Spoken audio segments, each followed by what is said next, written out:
15 saksak ang kumitil sa isang OFW na umuwi sa Pilipinas para sana makasama sa Pasko ang kanyang pamilya. At batay sa investigasyon, nadamay lang ang biktima sa insidente na ayon sa mga polis ay crime of passion. Saksi, si Emil Sumangil, exclusive. Sa loob ng bahay ng kanyang kapatid sa isang exclusive subdivision sa Antipolo, Rizal, natagpo ang patay si Kenneth Minica Seming, 29 na taong gulang na OFW. Hindi bababa sa 15 saksak sa iba't ibang bahagi ng katawan ng kanyang tinamo. The worst Christmas ever. We're looking forward to have fun this Christmas. Kahit simple, mas masakit dito. Napakabait ng tao niyan. Mahal siya ng mga bata. Yun ang hindi mababalik.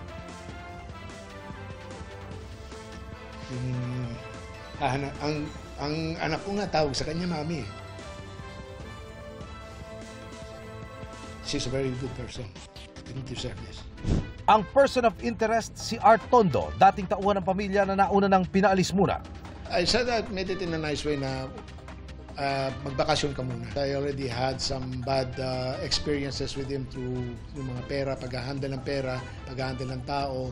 Yung ugali niya medyo mahirap sa pakisamahan, mayabang. Palabas ng subdivision, dala ang isang bag at nagpupunas pa ng kamay. Subject na ng follow-up operation ng tricycle na kanyang sinakyan. Tapos na pong mag-imbestiga ang PNP Scene of the Crime Operatives at pinahintulutan na po tayo ng pamilya ng biktima na makapasok dito sa crime scene. Narito po ang ilan sa personal na kagamitan ng biktima. Makikita pa ang tigmak ng dugo sa kanyang damit. Maging dito po sa sofa. Ayon sa investigasyon, dito po natagpuan ang labi ng biktima. Ang kanyang ulo ay malapit sa pader. Meron hong mga marka pa ng dugo dito sa pader na yan.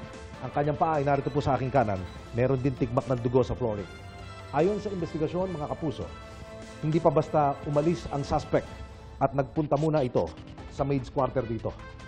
Ang palatandaan, yan hong marka ng dugo na yan sa pintuan. Sa kanyang pagtakas, hindi ho siya dumaan sa main door kung saan siya pumasok. Dito ho siya dumaan sa laundry area. Naglakad palabas ng pintuan na yon patungo sa labas ng subdivision. Ayon sa kaanak ng biktima, malabong robbery ang motibo sa krimen. Kung pagnanakaw, bakit yung cellphone lang, mekanis ang nanakaw, samantalang katabi niya, sa katawan niya, ay yung bag niya, na nandun ang wallet niya, nandun ang card niya, nandun pa nga pati passport niya eh. Ang posible, ayon sa mga pulis, pilit itong nakikipagbalikan sa dating kinakasama, nakasambahay rin ng pamilya ng biktima. Binlock niya. So wala nang recourse yung suspect kundi dumalaw sa kung saan siya ay kasambahay doon sa pinangyarihan ng krimen. Wala raw sa bahay ang dating kinakasama noong mga oras na pumasok ito kagabi at ang nadatnan at posibleng napagbuntungan ang biktimang OFW. Patuloy ang follow-up operation para mahuli ang person of interest. Nadamay lang sa crime of passion yung biktima. Delikado po ang taong ito. Para sa GMA Integrated News, Emil Sumangil, ang inyong saksi.